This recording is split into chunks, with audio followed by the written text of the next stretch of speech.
A very good morning, good afternoon, good evening to everyone, as the case may be.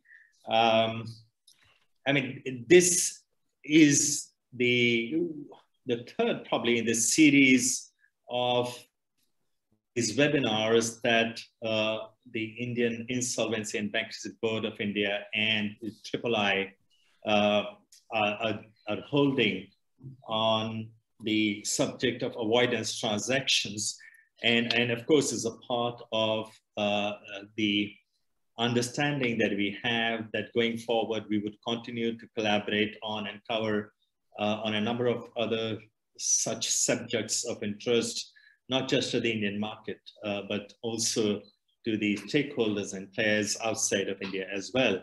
And on behalf of IBBI and IBBI, I would like to thank, first of all, of course, the three honorable judges for sparing the time to be available with us today. It's not just the time that they are spending with us today, but also the time that they have spared on the preparation for this session, and we're deeply grateful to them. I just want to make one or two opening comments, and then I'll pass on the mic to Mr. Mital in a way. Avoidance transaction, now this is a subject that is of tremendous interest to the Indian market, both at the policy level, at the level of the bankruptcy courts, and of course to the market players. In the last nearly 5 years, India has made tremendous progress on the front of implementing the Insolvency and Bankruptcy Code that was enacted in June of 2016. Never ever in the history of our country have been able to implement a law with this kind of tremendous will, the political will, the whole planning, the resources that were put behind it, and all of them have shown how the green shoots came out so early. The kind of jurisprudence which we have seen come out of the courts in such a short period of time has been phenomenal. We made progress on almost all the fronts in the IBC. Avoidance transactions, unfortunately, is the only area where I haven't really been able to pay much attention. That has largely been for the reason that it has the whole framework, the industry has focused and prioritized on the issues that probably needed a greater attention in view of the fact that it was a new law and it was at a very nascent stage, and we really needed to set our priority right to make sure that we get it rolling in a right way, get the impetus on it.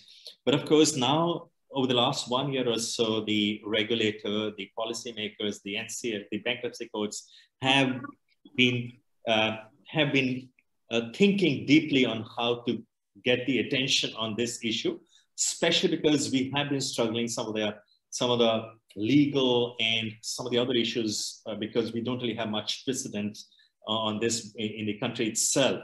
And therefore, this is a great opportunity as I see, and that is why there is such a great interest at US, as you would have noticed. Over 400 people have registered for this. And this is a burning topic, if I may say, and let's see how much territory we can cover in just about a little over an hour that we have. But before we get into the discussion on avoidance transactions per se, may I request Mr. Mital, who has taken over the chairperson of the Indian Regulatory Board very recently, and he has, as a part of the series of these webinars that we have done, we haven't had the opportunity to hear him out, although we did his predecessor.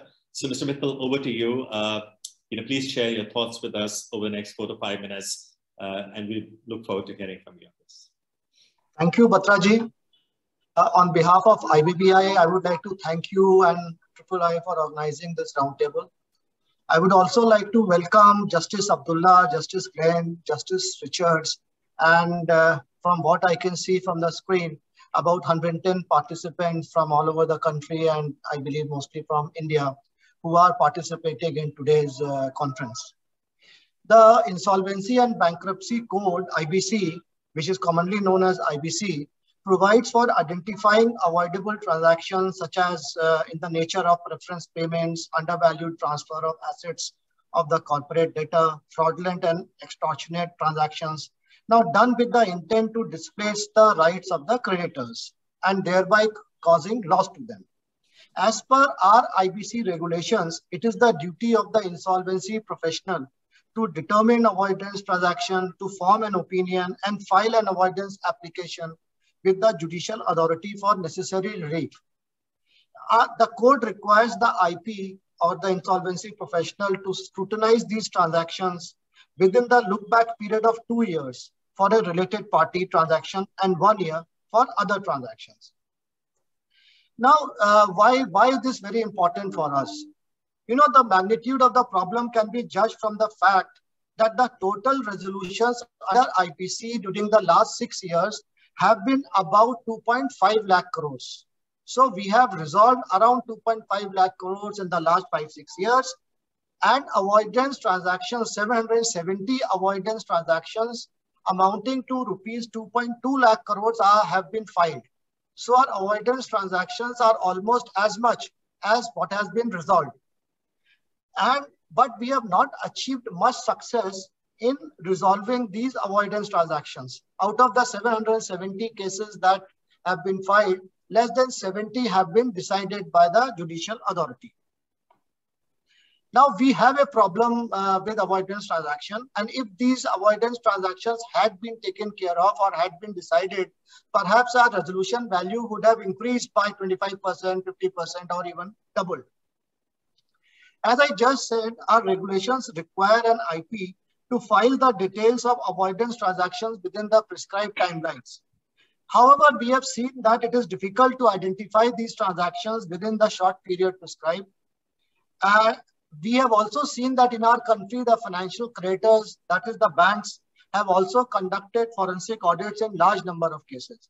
So we are considering providing resolution professionals with extracts of these reports to help him in this work so that he can identify avoidance transaction and file them within the time period prescribed. Now, in our country, we also have a huge backlog of cases which has resulted in delayed admissions and delayed resolutions. There have been instances wherein the look-back period is lost amongst delayed admissions. Therefore, we are also considering to change the reference dates for calculating look-back period from insolvency commencement date to date of filing the application. Because in some cases, it takes about a year, 6 months to 1 year for admission of an application. And so the look-back period gets reduced. So we are trying that, that the look-back period should start from the date the application is filed and not from the date from which the application is admitted. Now, I'll be grateful for advice, for the experience from the learned judges as to how to deal with these avoidance transactions. Perhaps we need to file these transactions not with NCLT, that is not with adjudicating authority, but at some other forum, because the adjudicating authority is already busy with the resolution, or we need to understand as to how to deal with them so that we can get them resolved, because resolving them will also lead to increase in our resolution value. And as I had earlier said, that the amount involved in avoidance transaction is almost similar to the amount involved in the resolution value. So this is a very serious concern for us, and we would really like to have your advice as to how to deal with them so that we can make our IBC process more efficient. I will close here and listen to your advices. Thank you so much, Mr. Mital. I fully echo your concerns and about given the enormous size of the amounts involved in the avoidance transactions that are pending, it obviously is a matter of concern.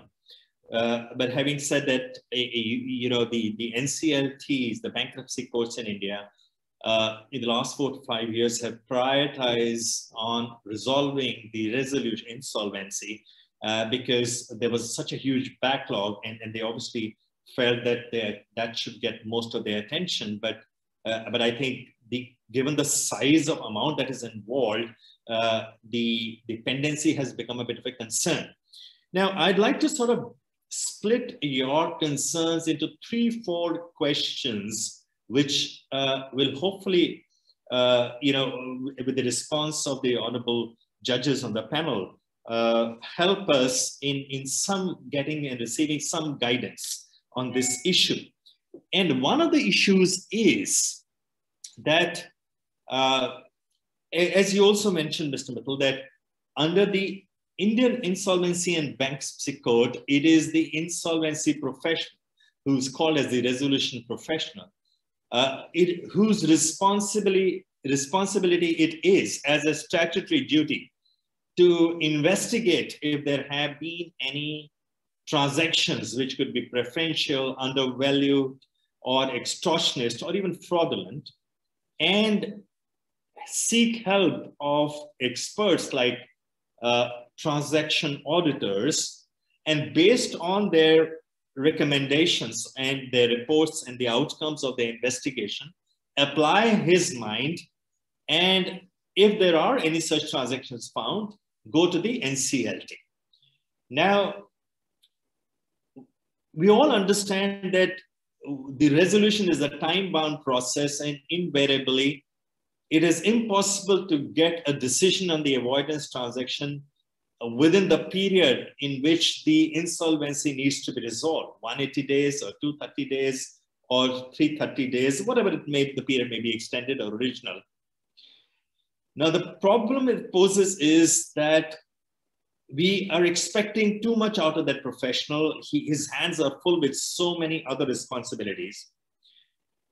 The billion-dollar question that comes from that is that, can the avoidance transactions, the filing and pursuing of them, prosecuting them, be a responsibility of anybody other than the insolvency professional? Or is it something which really is inherently, as a scheme of the insolvency law globally, something that stems with nobody else but with the insolvency professional?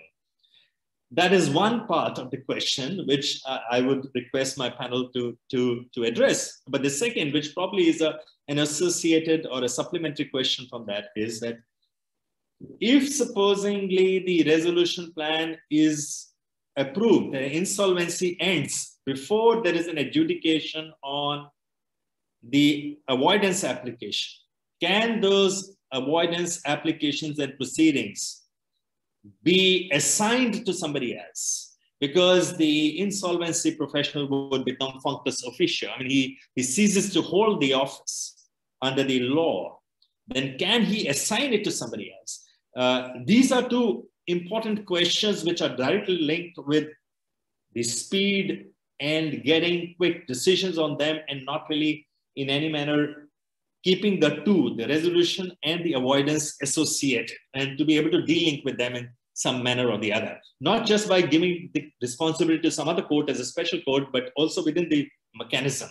So may I first request Judge Martin to respond to this on how does it work in US in that sense? And do you think that this is something which we can apply to a framework like that we have in India under the IBC? Mr. Batra, can I just add one sentence before Yes. Before Judge Martin speaks? You know, we have a proposal, so we will be prescribing in the next week or so as to how to deal with this avoidance transactions which are left after the resolution plan is approved. So we are now in the process of prescribing in our regulations as to how to deal with them after the plan is approved. Right. Judge, you need to unmute yourself. Yes, please. I'm sorry, Yes. And good morning, good evening for those of you in the evening, and I really enjoy participating today. So in the United States, I want to separate two kinds of avoidance transactions. Preference actions, which are transactions ordinarily between 90 days before the insolvency petition, that provide a creditor a larger distribution than they would receive in a liquidation. And those can be ordinarily avoidable. if the debtor was insolvent when made. So that's one kind. And the other kind are fraudulent transfers. And there are two types in the United States. Actual fraudulent transfers made with intent to defraud, and constructive fraudulent transfers. Constructive fraudulent transfers are transfers made without adequate consideration for less than fair value at a time that the debtor is insolvent. All right. All of those avoidance transactions, preferences, and fraudulent transfers are property of the estate. They're considered after acquired property, and they belong to creditors. So in a Chapter 11 reorganization, yes, they can be assigned, and typically they would be assigned to a litigation trust, and the property in that trust will be distributed to creditors, obviously after a plan is confirmed. It's very rare that avoidance transactions of either type are resolved before a reorganization plan becomes effective. And so it would not be, so we have a debtor in possession model in Chapter 11. Some cases have trustees, but it would still be property of the estate, and the plan would ordinarily provide how those claims would be dealt with. So for both kinds of avoidance transactions, there's a 2-year statute of limitations in the United States from the filing of the insolvency proceeding. So in many cases, it's long after a reorganization plan is approved that the causes of action are resolved. It's unrealistic to think that they could be resolved before. Sometimes some of them are, but usually not. Yeah. So, Judge, may I this is excellent. I mean, I think this probably is the most possible and feasible solution, that you sort of make sure that it goes into the trust. But what we have been doing as a market so far in India is that when a plan is approved by the lenders at the Committee of Creditors, the plans would invariably contain a provision that in the event there are any receivables under these avoidance applications, they would be passed through to the lenders. And invariably, they would be the secured lenders, because they would be the ones who would be taking the maximum sacrifice. And as you mentioned, that in the liquidation proceedings, they would get a priority. So what I hear from you is that in US, they would necessarily go into a trust and litigation trust, and then the distribution would be made in accordance with, as I believe, which may be in the plan or what the court may order. My one question that I had more of a clarification was that this litigation trust, is it specific to each case, or is a general pool? It's specific to each case. And it would not be a court official or who would be administering the trust. Sometimes the trustee would be selected would be a trustee for a bond issue, for example, and they would have responsibility, and typically have responsibility to report back to the court on the status of the trust. The trust also can obtain litigation funding, and I know we'll have some separate questions about that. That would be, the funding would have to be approved by the court as well, because typically it can be expensive to pursue many of these causes of action. Yeah, I mean, and I think that's a very important question for us, and I'd like to take this separately as a discussion. But let me just come to you, Justice Abdullah. I mean, in Singapore, of course, I mean, you have been very close to how the UK has been, but at the same point in time, you're quite global in your approach. I mean, especially in the last 8 to 10 years, in terms of adopting the best practices, the best models. How do you treat the avoidance applications in terms of who really owns these avoidance transactions, in terms of pursuing them and having an beneficial interest in them? Thank you so much, Ms. Batra. The position in Singapore, as you have described, is really a hybrid or combination of UK and Australian law. And I'll leave Lord Richards to just Justice Richards to expand on UK law, English law.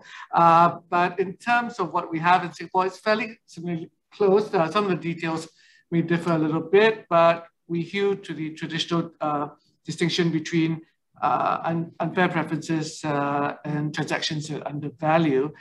Our structure is a lot less sophisticated than what you have in the United States. We don't have anything like the litigation trusts or proceeds trusts that they would have.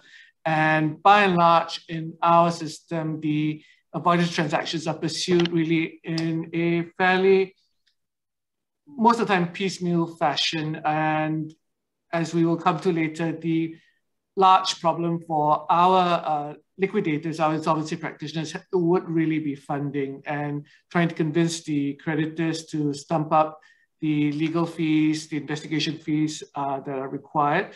And thus, the need to actually find a source for funding is crucial. And for quite a long while, until our recent statute, the Insolvency Restructuring and Dissolution Act introduced the new provisions, we had some difficulties and some learning, legal learning that had to be acquired in terms of when the proceeds were available and that sort of thing.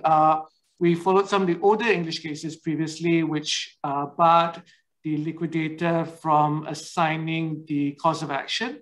There was a bit of an issue whether the proceeds could be assigned separately, and that of course led to some gymnastics and somersaulting in some cases. But thankfully now under ERDA's sections 144 and 177, the liquidator may, upon authorization of either the court or the Committee of Inspection, the Committee of Creditors, may assign the proceeds of the cause of action for in respect of these various forms of avoidance. So that, I think, has paved the way for greater activity by the liquidators in Singapore. We do still have some cases under the old Companies Act statutes. In fact, I've got one underway right now where there is still some argument about whether or not the proceeds could actually be assigned under the old law.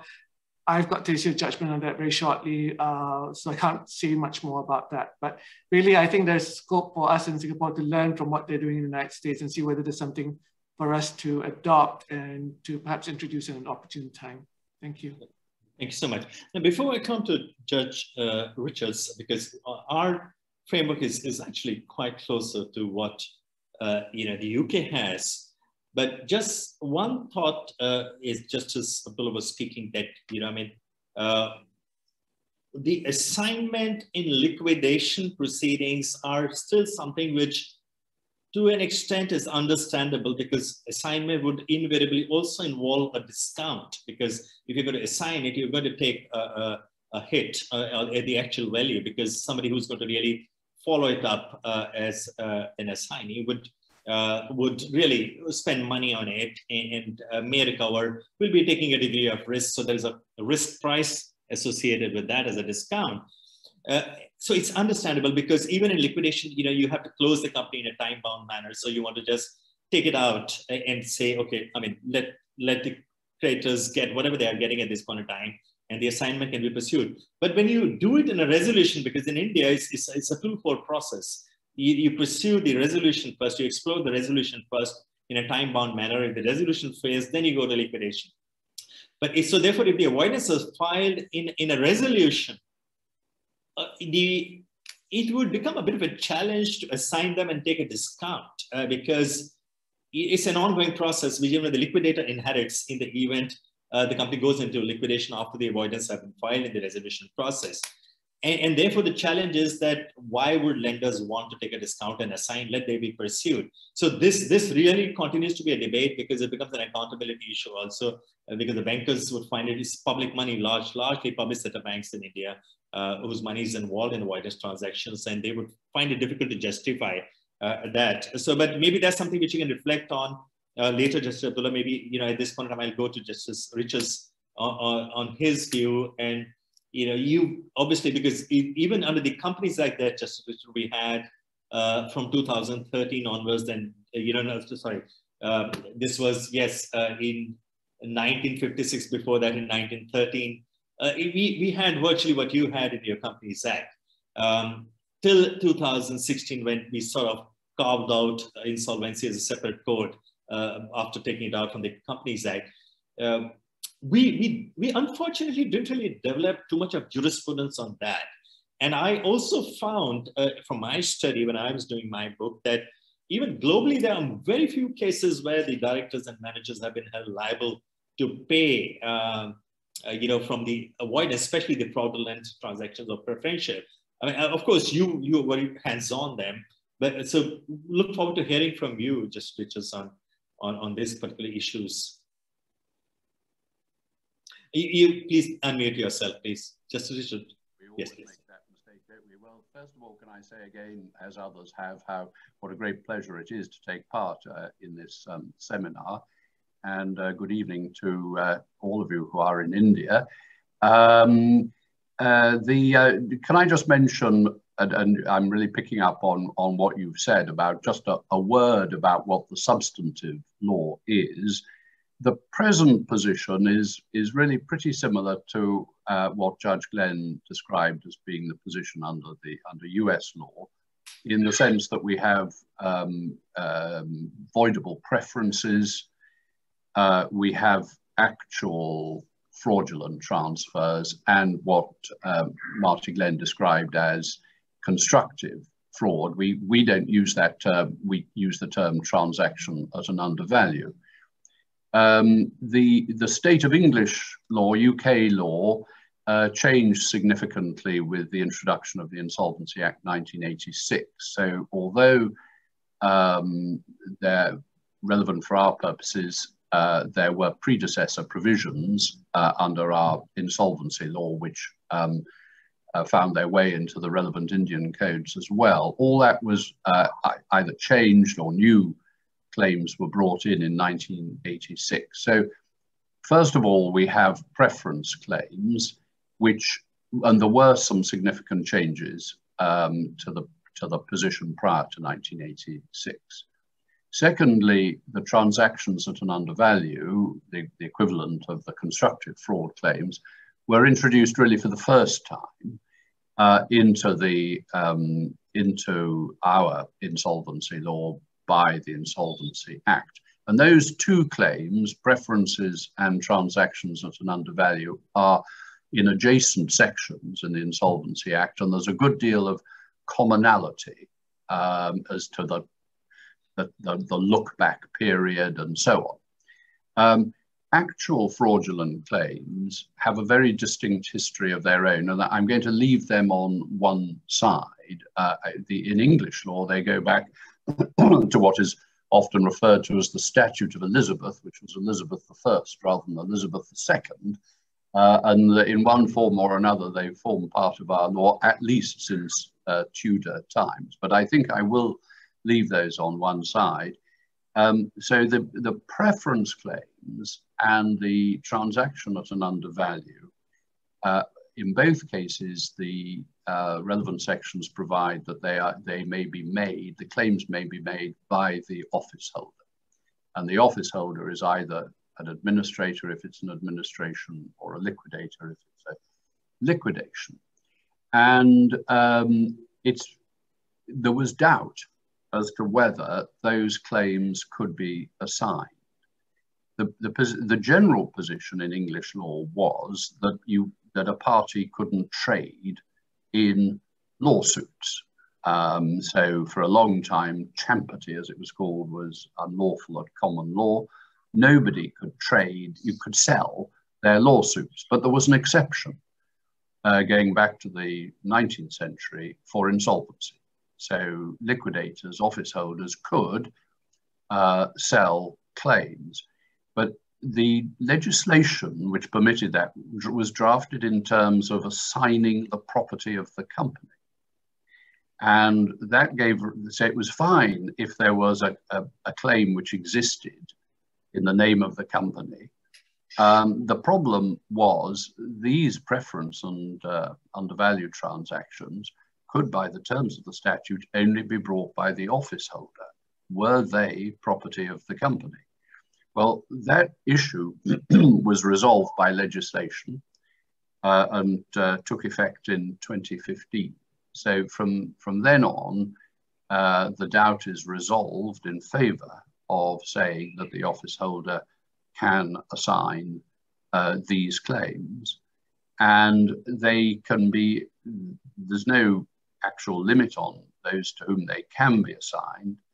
We don't have the litigation trusts that Marty Glenn was referring to as being common in the United States. I mean, there might be such a vehicle, but it's not by any means usual. So office holders will, I mean, in some cases, they will bring the claims themselves. Typically, of course, in a case where there isn't a reconstruction which replaces the administration or liquidation. But if there's enough funds in the estate to fund the claim, they'll bring them themselves. Or they may find that there are some creditors who are prepared to fund the claims. That does happen, but I don't think it's that usual. Most creditors think, well, they don't want to throw good money after bad, but sometimes a creditor will fund a claim. And for example, the tax authorities have occasionally funded claims and others might. So if there's to be outside funding, the greater likelihood these days is that the office holder will assign it to a litigation funder of some sort. Might assign it to a creditor who's prepared to take the claim himself for a cut of the proceeds. But more likely they'd be assigned to a litigation funder, and the terms on which that may be done are infinite, depending on the negotiating position of both parties and ultimately, I suppose, the strength of the claim. So that's, I mean, obviously we'll come on to the question of litigation funding, but that's really an overview of the position in the UK. Well, thank you so much. Yeah, one of the questions that has been bothering the insolvency industry in India, and something which one of the courts have recently reflected on, and which has become a bit of a debate, although of course this has still to be finally adjudicated by the higher courts, so we don't know what the ultimate view would be. But what had happened in one of the cases was that the lenders decided that the X amount of avoidance transactions, let's say it was $100 million, which were pending, they decided we don't want to wait for the outcome of those. Now here is somebody who's putting in a plan for the company, and that particular, what we call it as an applicant, a resolution applicant in India, who is proposing a plan for the resolution, he proposed that I'm willing to pay $50 million for that. I will pursue the application. I'm paying you $50 million now, you go home. And he didn't really specifically say so that I'm assigning $50 million as a specific value, but he just put in a total value as a package for the enterprise, including the avoidance action that, or any receivables or whatever that might be in other applications or claims and arbitrations. And the lenders approved that plan. But when it went to the court said, one of the lower bankruptcy courts held that no, you cannot, this is not a money that can go to anybody other than the lenders. So you have to wait and for the outcome, and only the lenders can benefit from it. So, I mean, in a way, it was an assignment in a different avatar. And they didn't really assign it by way of an assignment or so, but they put a value to it and let it go. Now, that matter, of course, is an appeal. We'll see how it pans out. But do you think that something like this would be permissible in the UK? And this is a question that I have to all the three honorable judges. So maybe with just Richard, something I'll start. Do you think that this would be possible, that anybody other than the lenders would be entitled to this outside assignment, of course, where there is a value, of course, in return? So just by way of clarification, the entire business, but including these claims, were to be assigned to... That's right. Yes, they were. Yes, I mean, they were not just assigned. I mean, you put in a plan for the company, and the company is yours after it is approved. So as a part of the plan, they went. Yes. Yes, I mean, I think what I'd say is conceptually it's possible, but I think there's a huge amount of detail to look at, both from a technical point of view and then, of course, from a value point of view. So, I mean, one would assume that if the properly informed. If creditors have approved the plan, it shouldn't be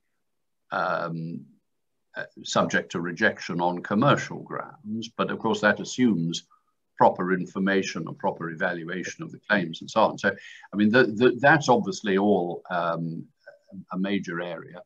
I think what I would say is that because these claims are, as it were, vested in the office holders.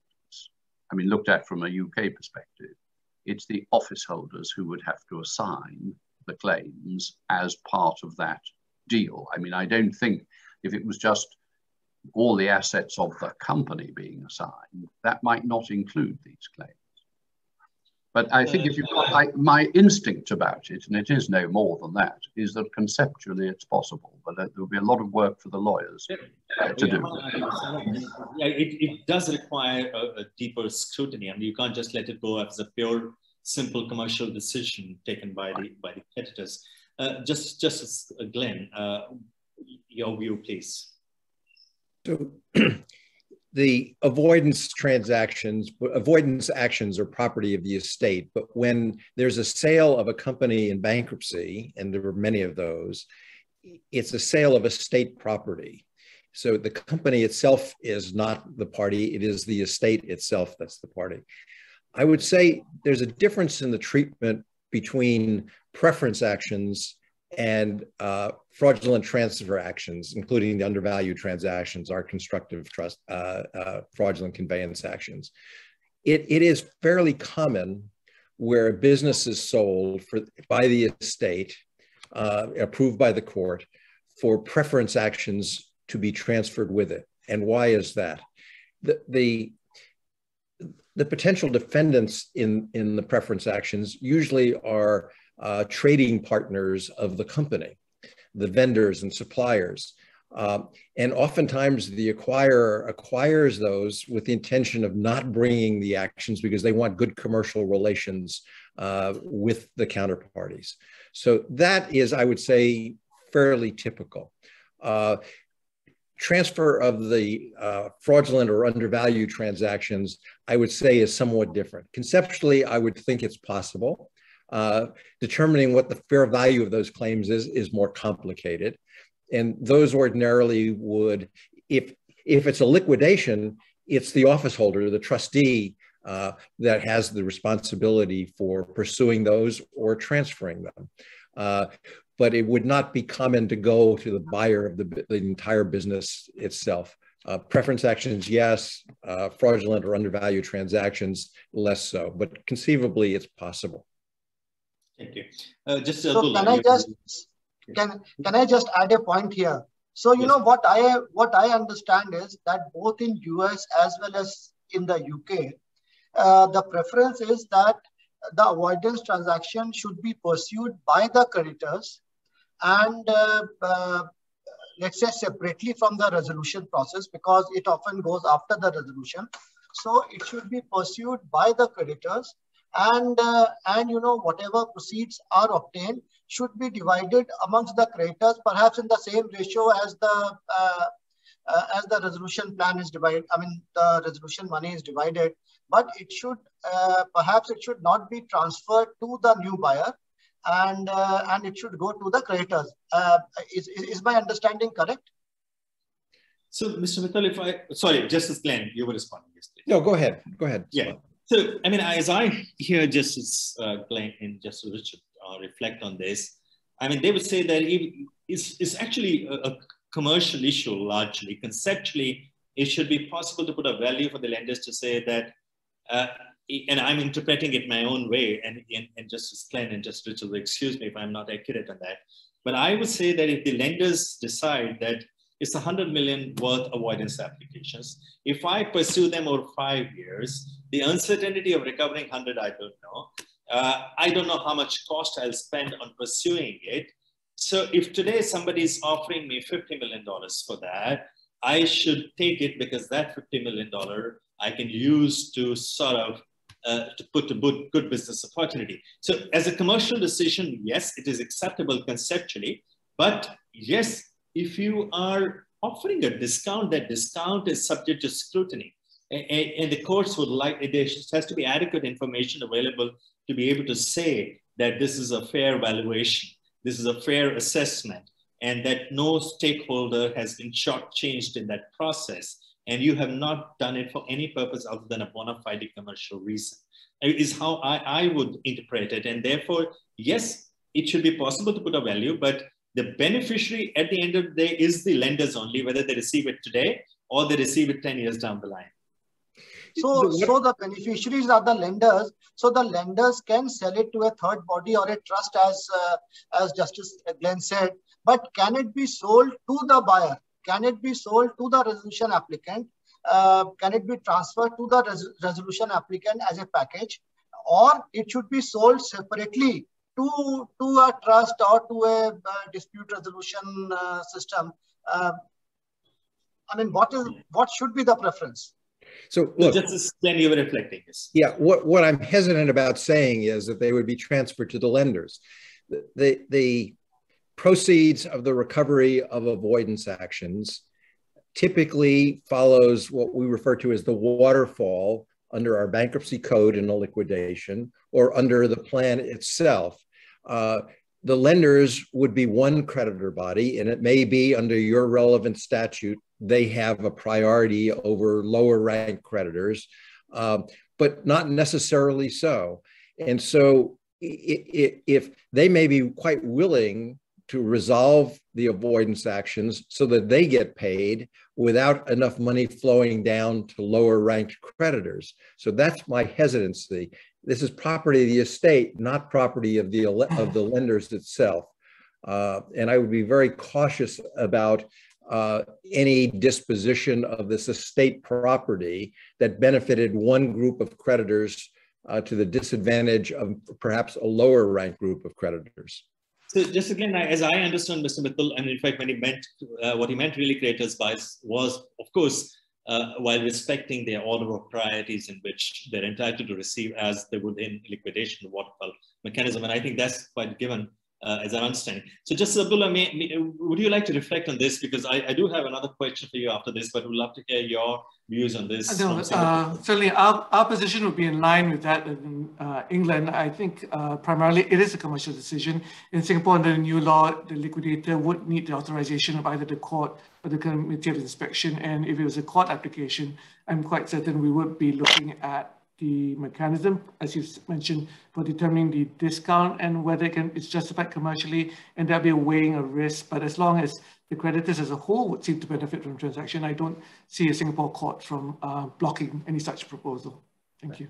And also, if I may just add to what Mr. Mital had asked, was a question which I think is also very relevant, whether you can actually give such an assignment or give it as a value against a value to a resolution applicant who's coming forward to restructure. I mean, I don't think there's a definite answer to that, but in yes or no, but in my personal view, I don't think it makes a difference, because in my opinion, the resolution applicant who's coming in to run the company is in fact more suited, more well suited to be able to recover the avoidance proceedings, because he has the access to information, he has the resources, he would be more effective and efficient rather than a stranger third party who's assigned that avoidance, who will necessarily have to depend on the corporate debtor itself to supply information, to cooperate, to be able to pursue. So that makes, I think, perfect sense in that ways. But if I may just switch gears for a moment, and I know that, you know, in our discussion before this session, we wanted to move to litigation funding as a natural, but I think one of the other concerns from a priority point of view from India, and actually is something which is a drop-down question from what we've just been discussing, is all on the assumption that we take these commercial decisions because we know that decisions on avoidance applications take time. They are complex, they're challenged one after the other, and it's not really easy to get a quick decision on them. Now, my question to you, Justice Abdullah, would be that, can we really deal with these avoidance applications in any manner in a summary proceeding, like in an insolvency, which is more like these are not non-adversarial proceeding insolvency, but of course, this is adversarial. I mean, so do you think that there is any possibility of doing is a summary proceeding or a mediation or an arbitration or any other mechanism by which you could expedite and yet resolve it to the satisfaction of all parties and provide a closure to them in the soonest possible time? Thank you. I think in theory in Singapore, it is possible to pursue these avoidant actions in a summary fashion if the stars aligned in your favor, that you really have all the evidence required. We would apply the normal rules for summary judgment, for instance, or hearing on affidavits in an ordinary summons application if everything was lined up. But of course, I think you were alluding to, in a lot of these cases, we have a lot of factual issues at play. And an additional complication, again, as some of the other speakers have raised, you've also got a lot of possible director misfeasance in the background. And that is going to cause a lot of complications in terms of the litigation. We haven't had anything of the scale of what you might find in England or in the United States, of course, in Singapore, in terms of the interlocking of various avoidance transactions. Ours tend to be fairly smaller scale, very much focused on specific individuals, specific companies, and thankfully they've generally been accommodated quite well within the normal course of commercial litigation in Singapore. We haven't had to deal with really complex matters by and large. But where I think, again, as you've mentioned, we need to think about, what we need to think about in Singapore is the better use of alternative dispute resolution.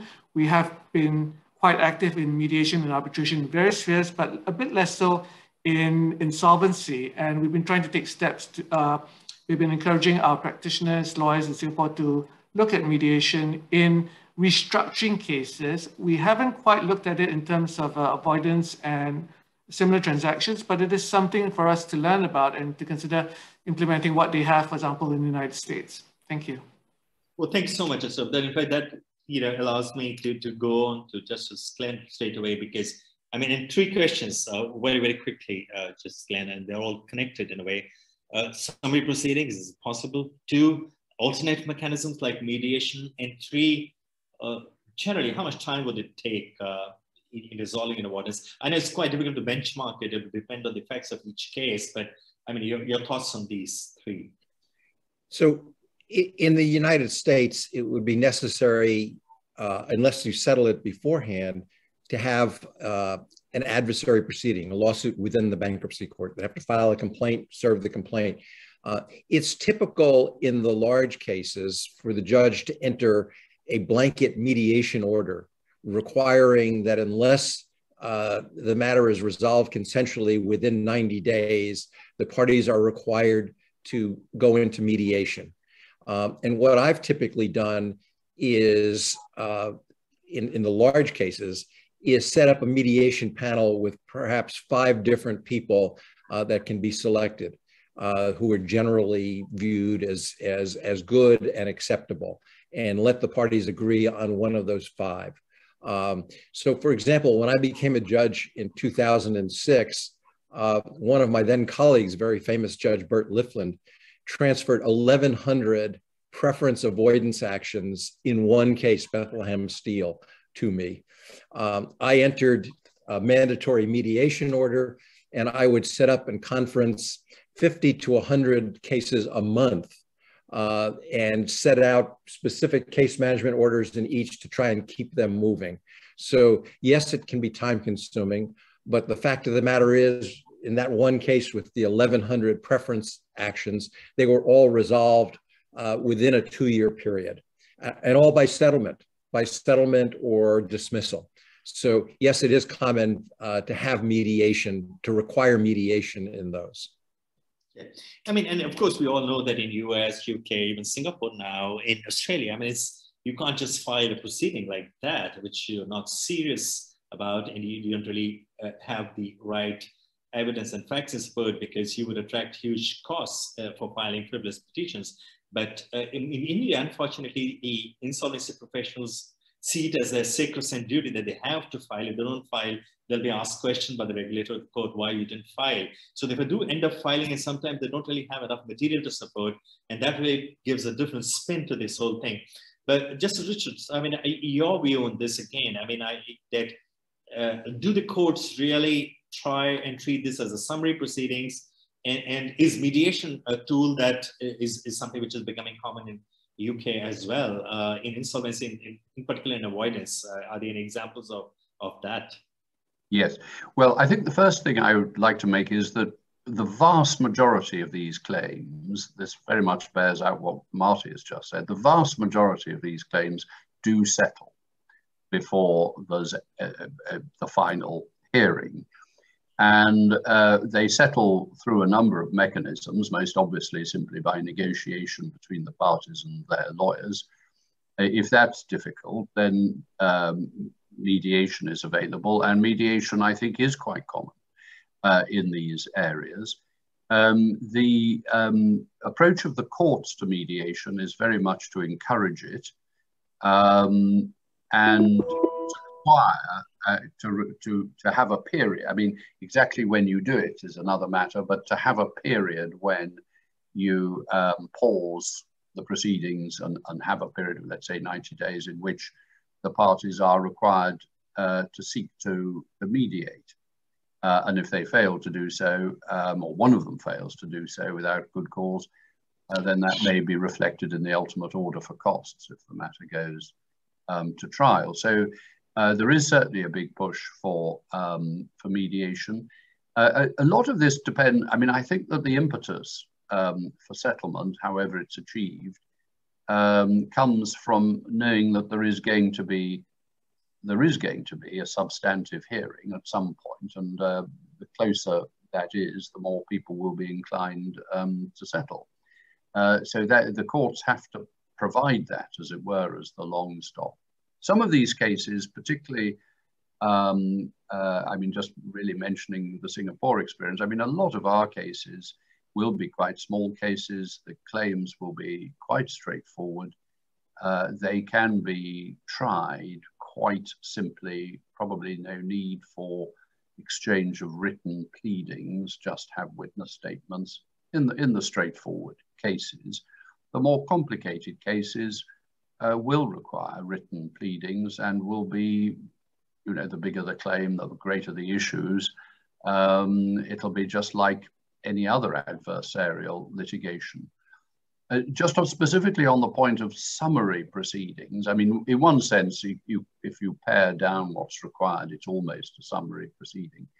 But under our rules, and I'm sure the same is in the United States and Singapore, a party can apply for what we call summary judgment, which is judgment before there has been a full trial with evidence. And basically, the claimant says, the other side has no defense, or alternatively, the defendant says, really, there's no substance in this claim. And the court, on the basis of written evidence, can either give summary judgment or throw out the claim. But it's difficult to do that with these claims. We've had 2 or 3 decisions where this has been debated. And normally, the sort of issues that are likely to arrive, including even whether the company was insolvent at the relevant time, are likely to require a trial. And as Judge Glenn says, you have basically within the overall insolvency, you have, as it were, a separate claim. So summary judgment in the technical sense is unlikely to be the way through it. But certainly mediation has its part to play where the parties are really not able to negotiate a settlement themselves, but quite often they are actually. Sure. I mean, I don't really see it in the Indian context where we are talking about such huge numbers of avoidance applications, not just in terms of the volume, in terms of the number of the applications, but the underlying amounts involved, how they could really be resolved by way of mediation. But I've seen, of course, in smaller cases, people have come forward because the cost of that the litigation would be so disproportionate that they feel it's better to pay rather than, you know, fight it out. And it's also made of perception at the moment. The perception is in the market is on the avoidance transactions is quite unforgiving, if I may say. You know, you've taken the money out, you better pay. Is that the message in the market at the moment? That perception is also driving a lot, if I may say, in terms of how the avoidance applications are perceived. I wanted to ask one question, and you mentioned this there are two words that you mentioned, Justice Richards. One is the trial, of course, and the second you mentioned about the written pleadings and also, you know, the evidence, in a way, the written evidence. Now, you see, this is we haven't really had a case in India where we have tested the court's jurisdiction, the bankruptcy courts and jurisdiction, in terms of to be able to decide this as summarily. Because, you know, these are penal proceedings. You're asking somebody to pay something as a clawback into the company or to the lenders. So there has to be a proper adjudication. Now, we have only one case so far on avoidance in India, which is not right up to the Supreme Court, where the companies had mortgaged a huge amount of land, or a very valuable land, to secure the debt of his holding company. And it was mortgaged to the lenders of his holding company without any economic consideration. So when the resolution professional filed for avoidance, the banks defended. They said it's quite common for a subsidiary to mortgage his land to secure the debt of his holding company to his lenders, and these are all public sector banks, so how does it make a difference? The Supreme Court said no. I mean, this was not done in the ordinary course of business, because otherwise there would have been an economic consideration for the huge amount of land that was mortgaged to secure the debt of the lenders of another legal entity, be it your holding company. So that was still a slightly simpler case, although it got a huge eyeball because it was in the first 2 years of the life of the insolvency, went right up to the Supreme Court. We had 26 public sector banks involved, so it was quite a case. But we still haven't really had a case where it has been decided whether you need a trial, whether you need evidence, and whether you need to examine witnesses. And I think it's more particular in the Indian context, because the insolvency professional decides to file the application based on a third-party audit report, who have come out with an audit report to say, oh, there are these transactions. Relying on that, he files. And often the objection that would be taken is that we want to cross-examine those experts who have given these findings, because these are not the findings of the office holder. He's relied on a third-party report. So should they not be available for questioning in a witness box? And that is an issue I'm apprehending will go to the court at some point in time, will get decided. And this is what I hear from you, because how would a judge decide without giving an opportunity to somebody to be able to cross-examine someone who's given a finding that they are worth $100, $500, $300 million of avoidance? But that was more my observation. Sorry, I didn't really have a question. I mean, I know there are 33 questions in the chat box already, with 148 people eager to ask some questions. So I'll shift gears and move to our last discussion point. And this is something which you touched very briefly, the three of you. And I'll go to Justice Abdullah on this first, is the issue of cost. Now, this is a matter of great concern, because there's a direct linkage with the longevity of the proceedings. And there are two sets of appeal that are available under the insolvency code against the decision, any decision, be it on the avoidance. And this could take a lot of time, number of lawyers, complex issues. And not every lender is willing to spend good money after bad money. They don't even know whether they will recover anything, what the fate would be, and they're not really very excited about meeting the cost of litigation. Litigation funding, of course, is something which evolved as an animal almost 15, 20 years ago. I mean, UK has used it extensively, US has, Singapore has, other jurisdictions, sophisticated jurisdictions have. So, Justice Abdullah, maybe I'll start with you on this one. I mean, is litigation funding generally in an insolvency, and of course, more specifically in avoidance, is something which has been tried and tested in Singapore? Or do you think that this is something which Singapore would be open to sort of as a legal framework, as a part of the practice, be willing to make room for? Right, thank you for that.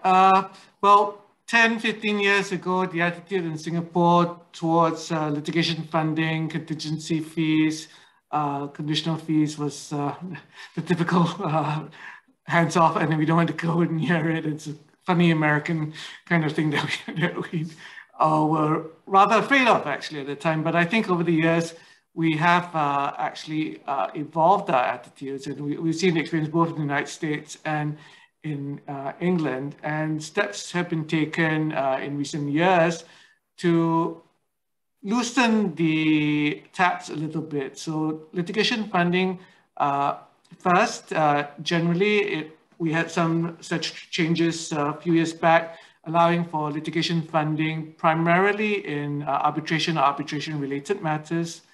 And most recently this year, changes have been introduced to allow for conditional fee arrangements in, again, largely the same areas, arbitration or arbitration-related matters, and some other categories of cases in the Singapore International Commercial Court.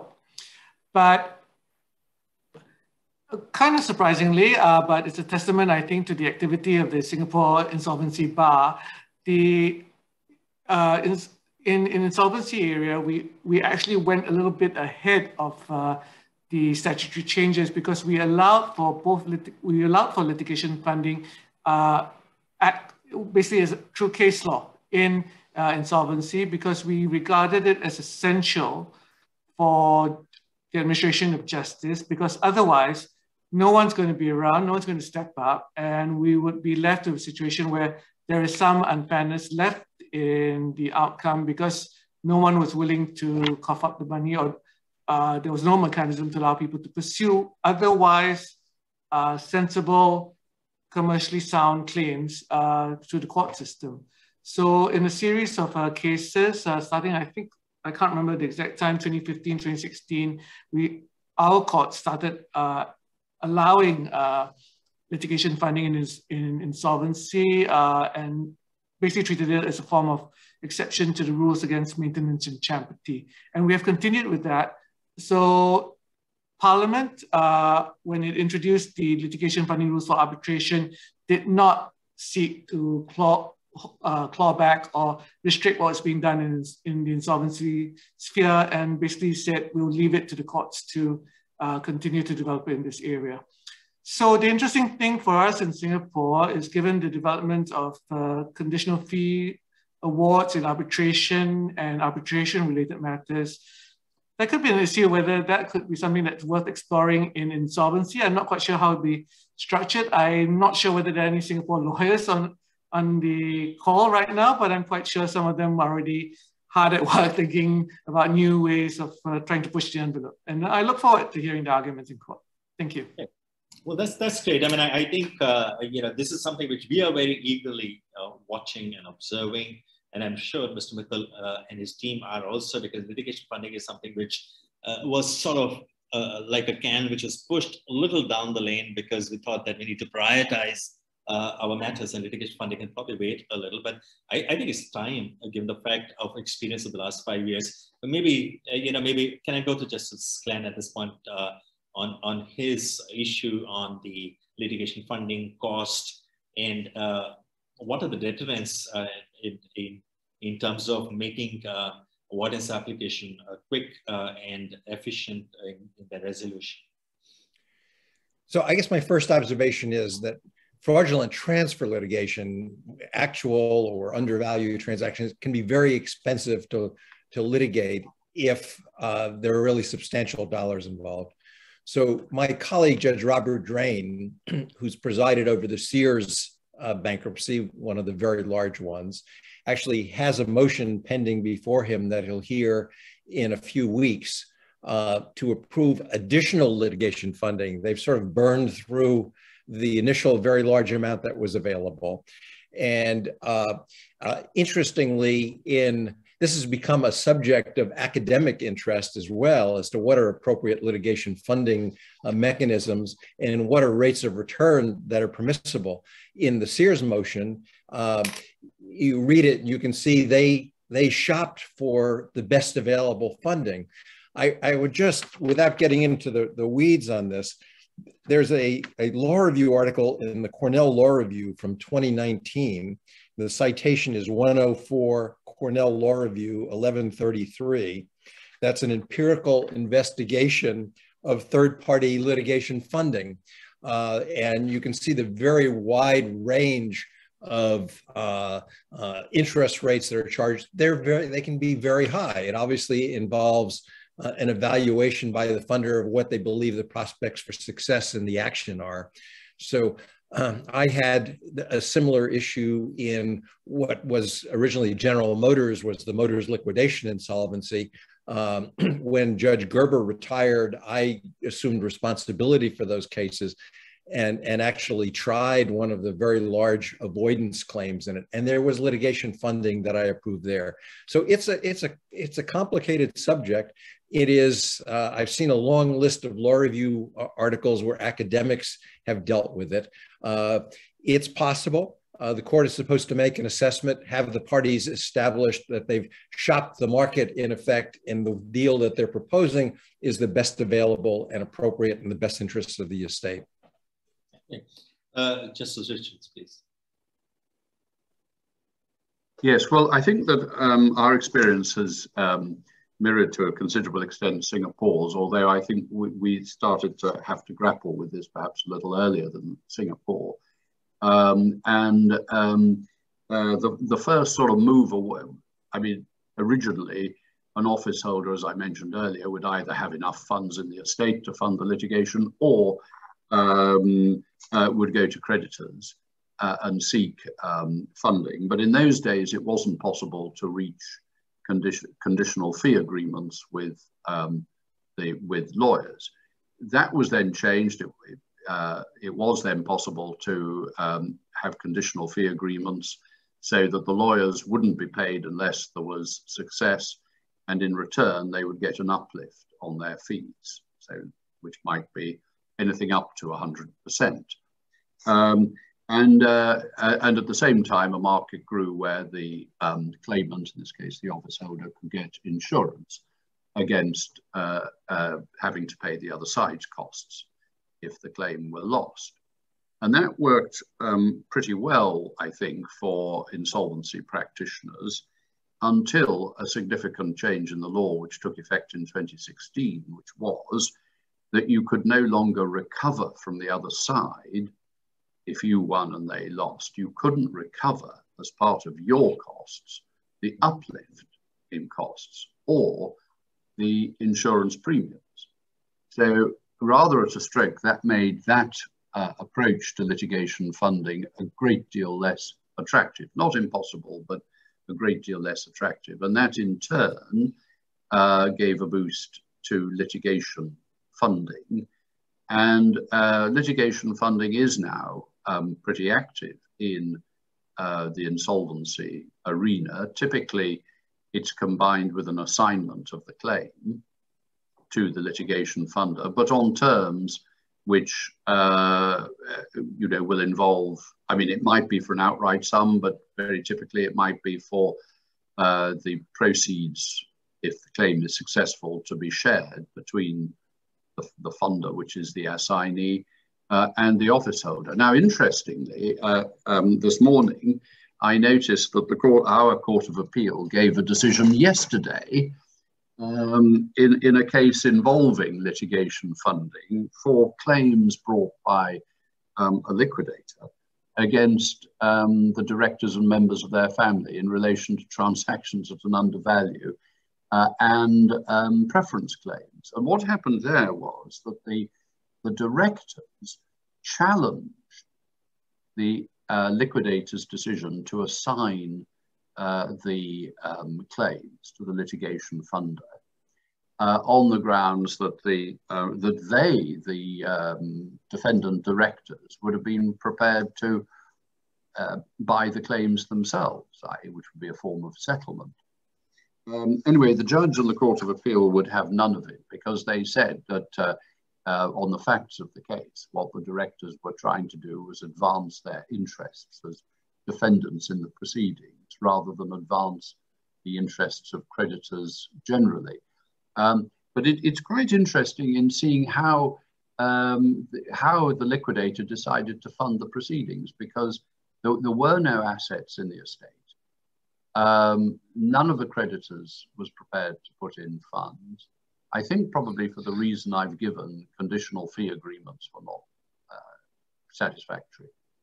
So they went to litigation funders. But what they did was that they gave notice to the defendants, who were at that stage proposed defendants, to say, we are going to go to litigation funders with a view to bringing these proceedings. But we're giving you 90 days notice of that. And if we can settle in that time, well, then that's the end of it. Well, they didn't settle in that time. But they were able to improve the terms with the litigation funders. So their share, if the claims succeed, will increase. It's not a small claim, but it's by no means a gargantuan claim. I think we're talking about a claim for about £1.2 million. I mean, that's not small money, but it's not huge compared with some claims. And it just struck me as quite an interesting example of how the market has developed, really. I think it's probably quite a typical case. What is the name of the case? So the name of the case is Lock, L-O-C-K, against Stanley, S-T-A-N-L-E-Y. So the case came out today. I've not actually got here the citation, but what I should tell you is that the transcripts of judgments given by the High Court and Higher Court of Appeal and so on have gone on to a new site. I think Bailey is still in existence, but there's now a government-sponsored site. I'll give you the address of it, called Case Law, C-A-S-E-L-A-W, one word, Case Law, National Archives, one word, nationalarchives.gov.uk. And that started literally 2 or 3 weeks ago. And actually this morning is the first time, I'm afraid to say, I've gone onto the site. I've still been using Bailey, but this is a bit more up to date. But you can find it there. And in fact, it's there as a recently published decision, which indeed it is. Or somewhere anyway. Yes, there it is.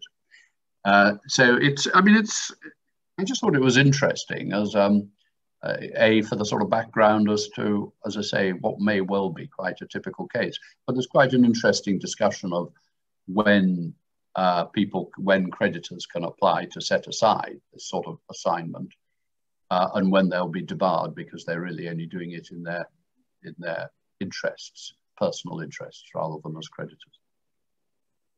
So, I mean, I also want your view on this, Justice Glenn, but I thought, since we have just about 15 minutes, and I've been reading through the questions that have been coming in the chat box, and I try to articulate them as supplementary questions, weaving it into the discussions that we've been having rather than have them on a standalone basis, because quite a lot of them are relevant to the Indian context, and it'll take a lot of time for me to explain the backdrop and the background for that. So I try to sort of articulate in my own way.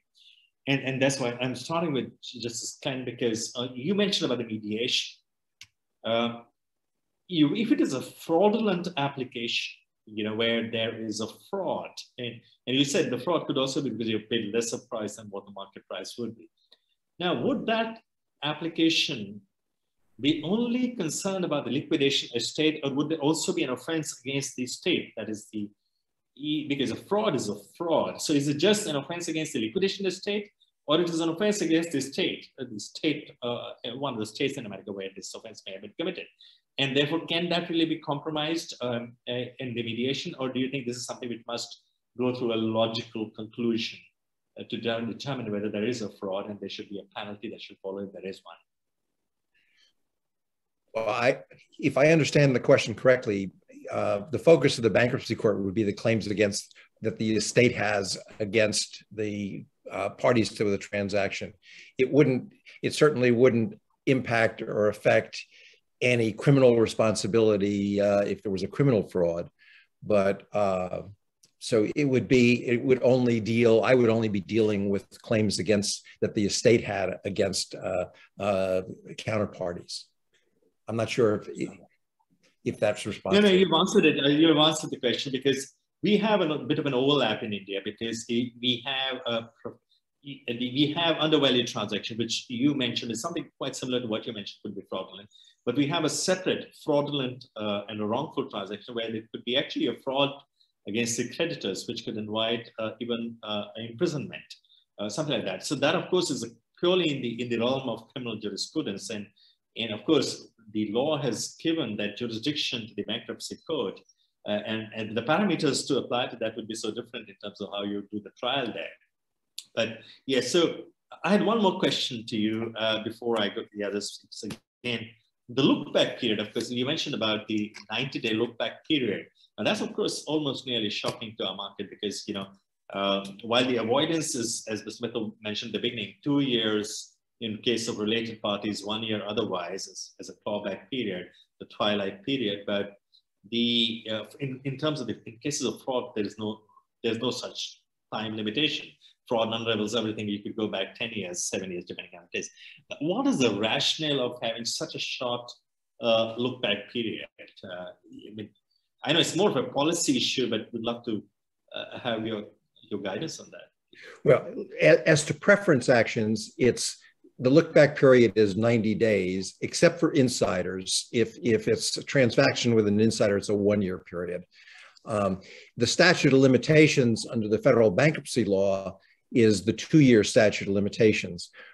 I didn't touch on our bankruptcy code also will bring within it state law claims as well. So for example, for fraudulent transfer, either actual fraudulent transfer or undervalued transactions, the statute of limitations in New York, for example, is 6 years. So a trustee or the estate could bring a state law avoidance claim that looked back, that had a 6 year statute of limitations.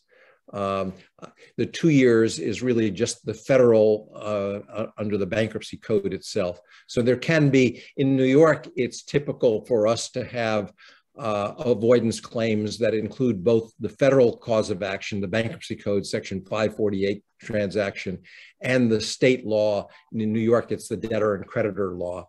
And as I say, that would have a 6 year statute of limitations. It would depend on the state. That's state specific. I see.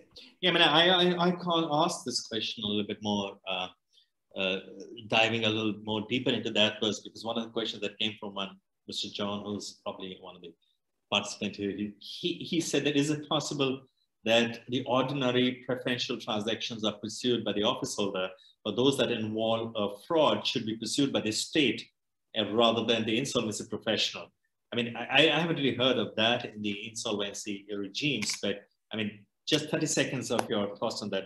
Would that be something which will be conceivably possible within the realms of insolvency law? Can I just add a point, Mr. Batra? Yes. You know, in our case, the banks have also conducted forensic audit in a large number of cases. In fact, in all NPAs over 50 crores, they have conducted forensic audits, and in a large number of cases, they must have filed criminal cases. Now, I don't think that this has been collated. That is, case has been filed before NCLT, and perhaps on a similar issue, the bank may have filed a criminal case.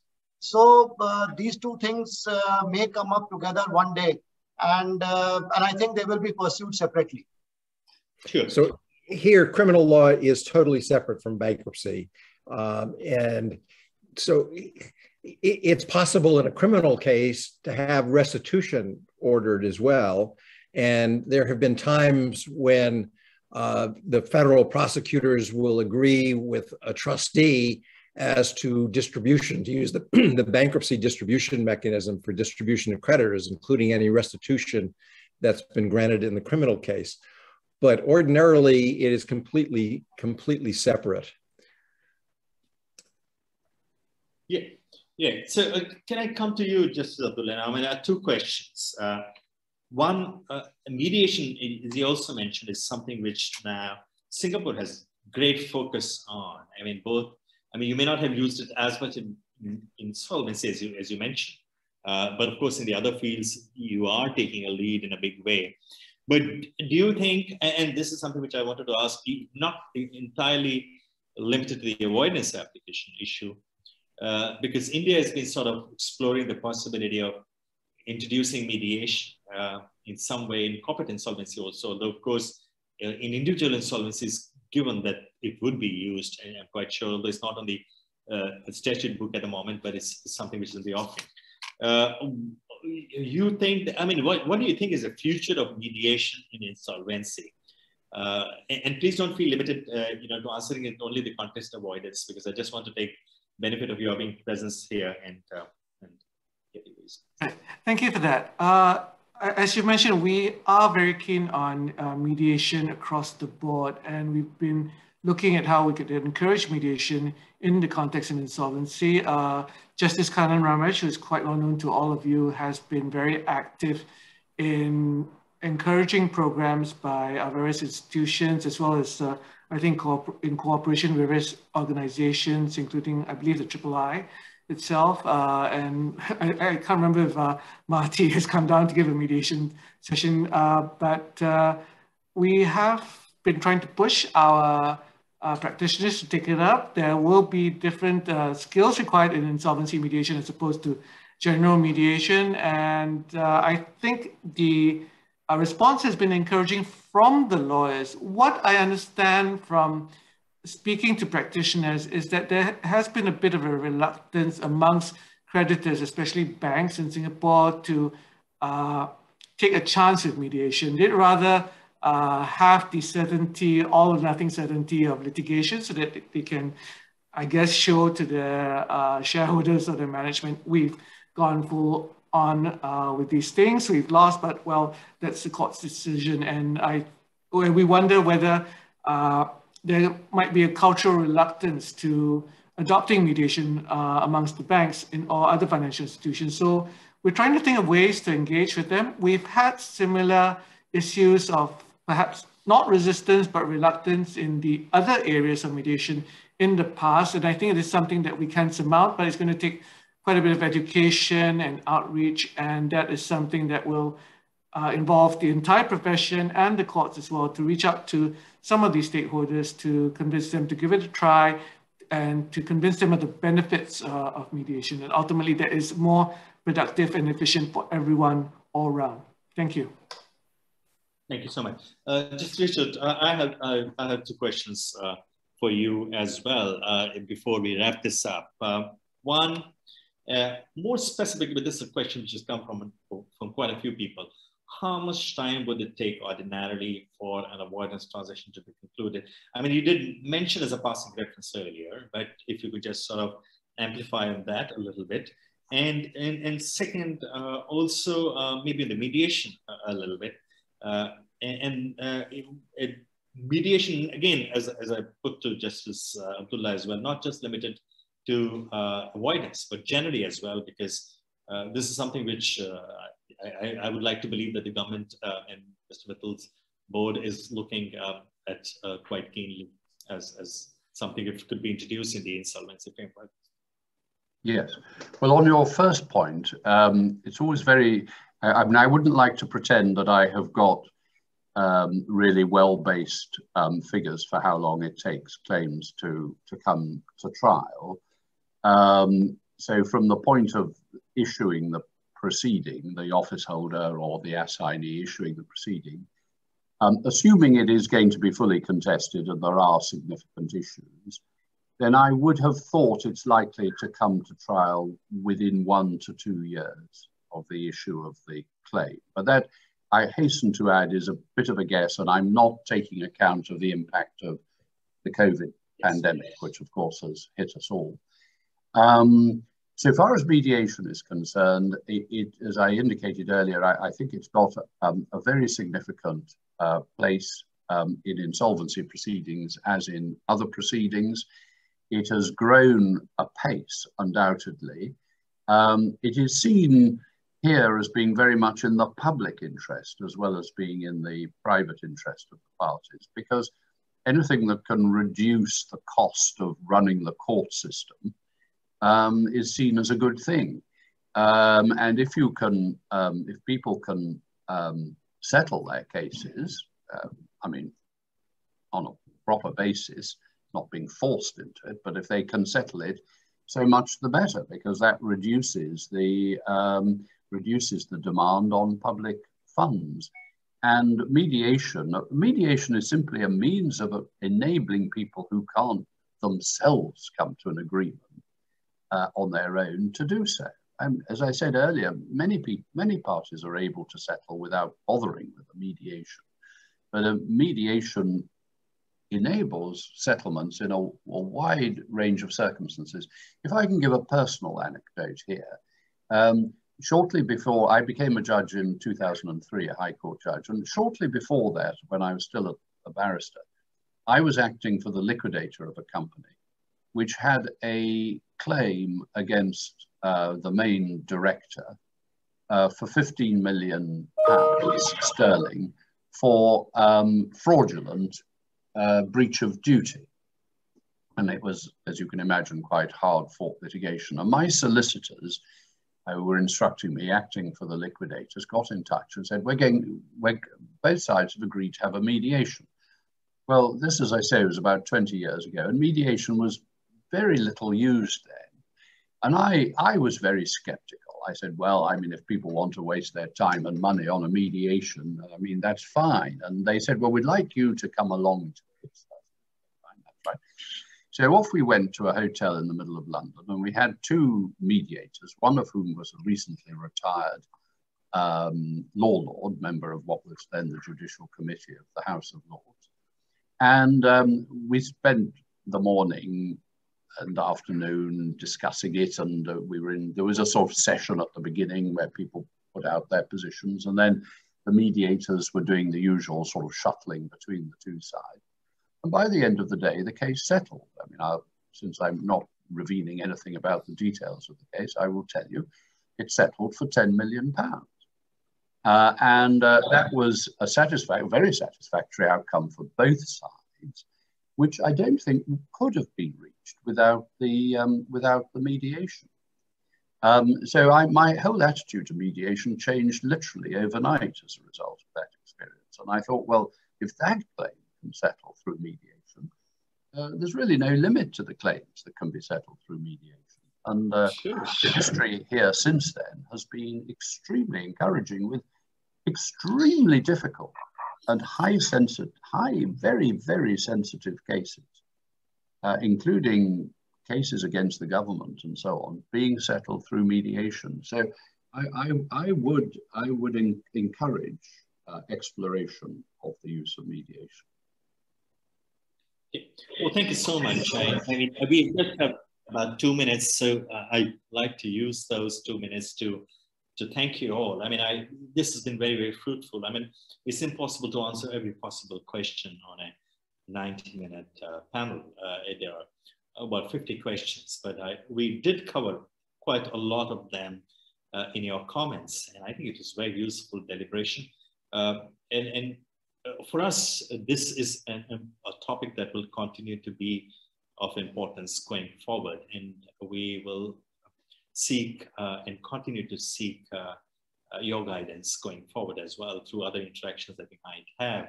And Ms. Mital, thank you so much. And I think we should also discuss, we certainly need one more roundtable on this topic before we move on to another topic, especially because you going through a churn at IBBI on avoidance. And once you've done some thinking, and maybe in 6 months' time, we've had some experience on that, we could actually reconvene and discuss some of the topics again based on whatever experience and learnings of applying those changes might have been.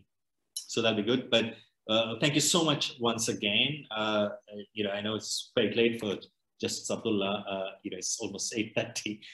But of course, for you, early morning for both of you, in particular, Justice Glenn, I know it must be very, very early morning, but not that I'm sure for Justice Richards as well, very, very early morning too.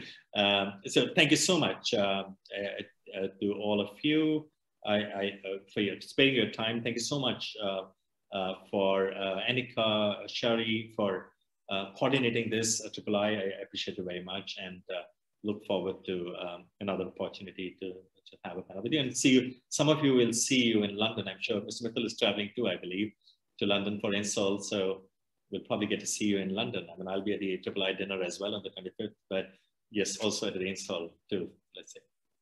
Thank you very much. Yeah, thank you so much. Thank you so much.